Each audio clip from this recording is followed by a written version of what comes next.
But the smoke model is more encouraging now than it's been since last week. So I'll stop this at several points along the way. Watch the timestamp in the upper right-hand corner. This is tomorrow morning at 8:30, and the coast has largely cleared out at that point, as has the western part of the Willamette Valley. Portland, we're kind of right on the edge. Notice where the thicker smoke is, the deeper white, down where the fires are burning. So increasingly, we'll see the smoke confined to those areas. Then on Wednesday, unfortunately, it looks like we pick up a little bit of an offshore flow again. That means the wind will be blowing from a southeasterly to northwesterly or east to west direction.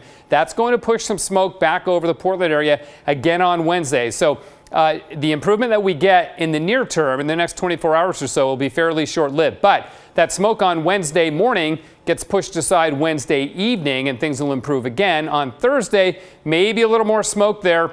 That's Thursday at 5 o'clock, but watch what happens after that. We see a major shift in the wind direction, and here you see the smoke confined to the fires themselves, and then directly downstream, sorry, Eastern Oregon, it's going to be headed your way. But all of the smoke that's been over the state is going to get blown out Thursday, Friday, and into Saturday as we see a major shift in the pattern that will bring us rain, more significant rain on Thursday and Friday, and then things will really begin to clear out as we go into the weekend.